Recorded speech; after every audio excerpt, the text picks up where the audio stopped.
नमस्कार बंधुरा आपनारा सबाई केमन आछेन। नूतन दिशारी रान्नाघरे सबाइके स्वागत।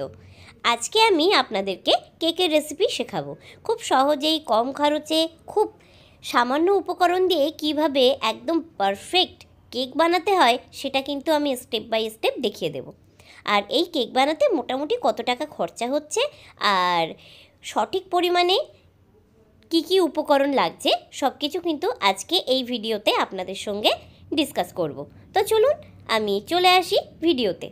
प्रथमे आमी निये नियेछि एक बाटी चीनी और नियेछि आमी एक बाटी दूध और दुटो डिम एक बाटी मयदा, तबे मयदाटा एकटु उঁচু उঁচু निये नियेछि और किछु ड्राई फ्रूट नियेछि और हाफ बाटिरও एकटु कम नियेछि सादा तेल और लागबे बेकिंग सोडा बेकिंग पाउडार और आज के आमी फ्लेवर देव भ্যানিলা एसेंस। ठीक है, तो यही होच्छे आमार समस्त उपकरण। एबार चलुन देखे निया जाक किभाबे आमी केकटा बानाচ্ছি। प्रथमे आमी एकटा मिक्सार जार निये नेब, तार मध्य दिये देब आमी एक बाटिर एकटु कम चीनी। चीनीटा खूब भालो करे किन्तु डास्ट करे निते हबे। आमी एखाने चीनी किन्तु एकदम मिहि पाउडार करे नियेछि। एरपरे दिये देब एर मध्येई दुटो डिम। এই দুটো ডিম আমি চিনির মধ্যেই দিয়ে নেব। দুটো ডিম ফাটিয়ে নিলাম আর এর মধ্যে দিয়ে দেব সাদা তেল।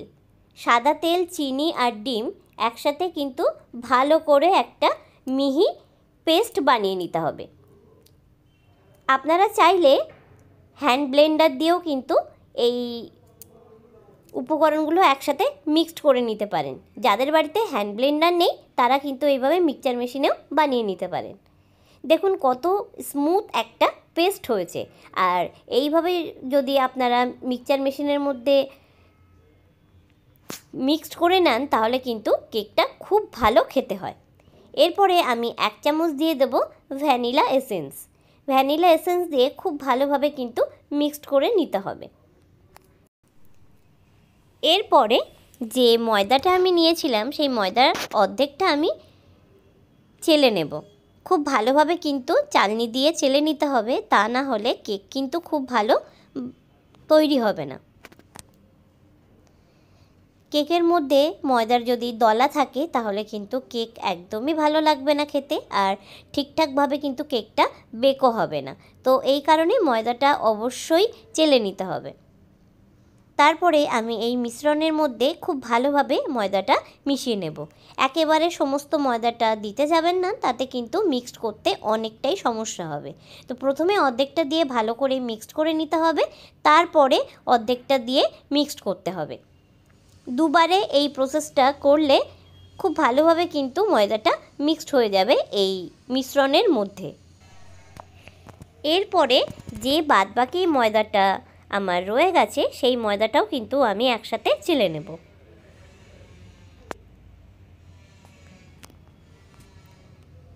এরপরে একটা চামচের সাহায্যে খুব ভালোভাবে মিশ্রণটা মিক্সড করে নিতে হবে, যাতে এই ময়দার যে মিশ্রণটা তৈরি করা হচ্ছে এর মধ্যে যেন কোনো প্রকার দানা না থাকে। মিক্সড করার সময় যদি মনে হয় যে খুব বেশি ঘন হয়ে গেছে তখন আমি যে দুধটা রেখে দিয়েছিলাম সেই দুধ এখানে ইউজ করতে হবে আর এই যে ঘনত্বটা একটু পাতলা করে নিতে হবে। দেখতে পাচ্ছেন ঠিক কেমন ঘনত্ব আছে, এতটাও কিন্তু ঘন রাখা চলবে না। তো তার জন্য অল্প করে করে দুধ দিয়ে মিশ্রণটাকে একটু পাতলা বানিয়ে নিতে হবে।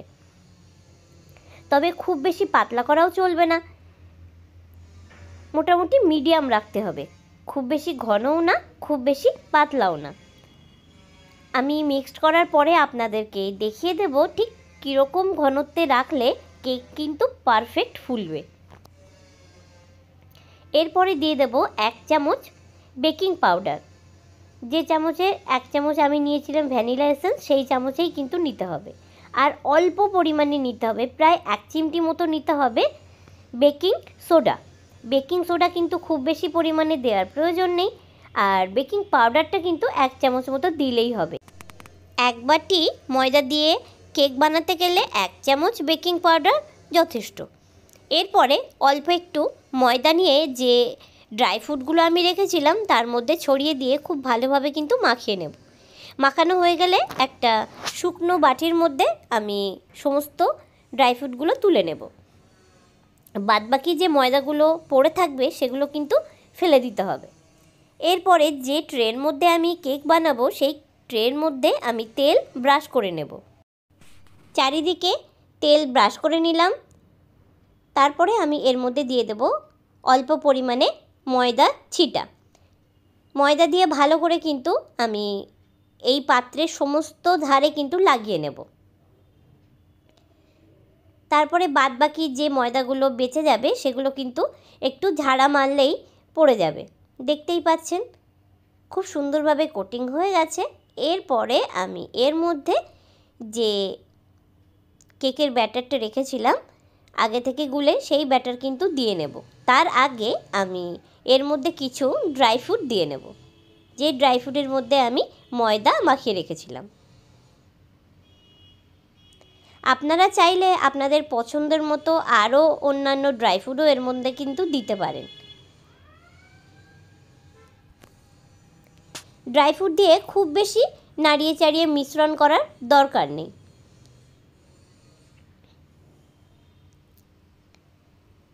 দেখুন এরপরে আমি খুব আস্তে আস্তে এই উপকরণগুলো ঢেলে দিচ্ছি যে ট্রের মধ্যে আমি ময়দা কোট করে রেখেছিলাম।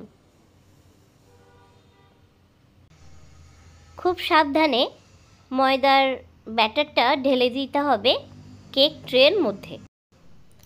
যেহেতু আমি কাচের পাত্রের মধ্যে কেক বানাবো, তো পাত্রটা একটু ট্যাপ করার জন্য নিচে একটা কাপড়ের আস্তরণ দিয়ে নেব, যাতে যখন 2-3 বার আমি ঝাঁকা দিয়ে নেব তখন যেন কাচের পাত্রটা ভেঙে না যায়। তারপরে যদি ইচ্ছা হয় কাজু বাদাম কিংবা অন্যান্য ড্রাই ফ্রুট দিয়ে কেকটা কিন্তু একটু সাজিয়ে নিতে পারেন। মাইক্রো ওভেনে কেক বেক করতে গেলে কনভেকশন মোডে কিন্তু কেকটাকে বেক করতে হবে। তো আমি প্রথমে কনভেকশন মোডে নিয়ে আসবো। কনভেকশন মোডে নিয়ে এসে 160 ডিগ্রি সেলসিয়াসে কিন্তু আমি এই কেকটাকে বেক করব। তো 160 ডিগ্রি নিয়ে এসছি, আপনারা দেখতেই পাচ্ছেন। তারপরে কিন্তু টাইমার দিয়ে সেট করে নিতে হবে মোটামুটি 35 মিনিট মতো। তো আমি 160 ডিগ্রি নিয়ে এসছি। এরপরে আমি একটা জালি দিয়ে দেব, তার উপরেই কিন্তু আমি কেকের ট্রেটা রাখবো। তো তার আগে মোটামুটি 1 থেকে 2 মিনিট ফ্রি হিট করে নেব। তো তার আগে আমি টাইমার দিয়ে সেট করে নেব কতক্ষণ পর্যন্ত আমি এই কেকটাকে বেক করব। তো আমি টাইমার কিন্তু এখানে মোটামুটি 35 থেকে 37-এর মধ্যে রাখবো। দেখুন আমি এখানে কিন্তু 37 মিনিট সেট করে নিলাম। দেখতেই পাচ্ছেন 37 মিনিট কিন্তু এখানে সেট করেছি। 1 মিনিট মতো ফ্রি হিট করে নেওয়ার পরে আমি এর মধ্যে দিয়ে দেব কেকের ট্রেটা। ভালোভাবে একটু বসিয়ে নিতে হবে, নিয়ে আমি মাইক্রো ওভেনের ডালাটা কিন্তু বন্ধ করে দেব। কনভেকশন মোডে 160 ডিগ্রি সেলসিয়াসে 35 মিনিট বেক করতে হবে। আমার মোটামুটি 16 মিনিট মতো আর বাকি আছে। আমি আবারও বলে দিচ্ছি, কনভেকশন মোডে প্রথমে প্রেস করতে হবে, তারপরে 160 ডিগ্রিতে নিয়ে আসতে হবে, তারপরে টাইমার সেট করতে হবে মোটামুটি 35 থেকে 37 মিনিট।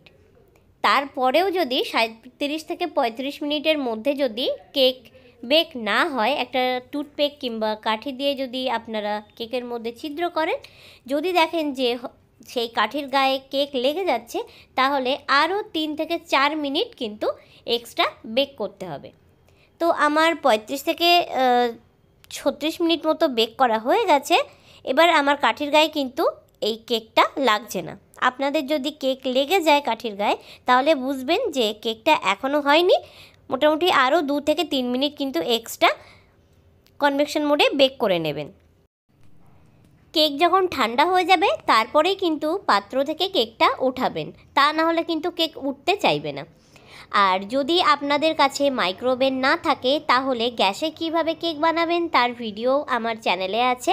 আমি আমার এই ভিডিওর ডেসক্রিপশন বক্সে তার লিঙ্ক দিয়ে দেব, আপনারা চাইলে কিন্তু দেখে নিতে পারেন। আজকের কেকের রেসিপি কেমন লাগলো আমাকে জানাতে ভুলবেন না। আর এত সুন্দর স্পঞ্জি একদম দোকানের মতো খেতে কেক যদি আপনারাও বাড়িতে বানাতে চান তাহলে আমার বলা প্রত্যেকটা স্টেপ আপনারা ফলো করুন আর সবাইকে কেক বানিয়ে তাক লাগিয়ে দিন। বড়দিন আপনাদের খুব খুব ভালো কাটুক। যদি আমার এই ভিডিও আপনাদের ভালো লেগে থাকে তাহলে অনুরোধ জানাই আমার চ্যানেলটাকে সাবস্ক্রাইব করে পাশে থাকা বেল আইকনটা প্রেস করে দেবেন, যাতে আমি যখন নতুন নতুন ভিডিও আপলোড করব সবার আগে আপনাদের কাছে নোটিফিকেশান চলে যায়। আর এত সুন্দর স্পঞ্জি কেক যদি বাড়িতে বানাতে হয় তাহলে স্টেপগুলো কিন্তু মিস করবেন না। প্রত্যেকটা স্টেপ ফলো করে আপনারা বাড়িতে এভাবে বানিয়ে নেবেন, দেখবেন একদম পারফেক্ট কিন্তু দোকানের মতোই কেক বানাতে পারছেন। যাই হোক, আজকের রেসিপি এই পর্যন্ত। দেখা হবে নতুন একটা রেসিপি নিয়ে। ভালো থাকবেন, সুস্থ থাকবেন। আবারও দেখা হবে আমার এই চ্যানেলে আপনাদের সঙ্গে। নমস্কার।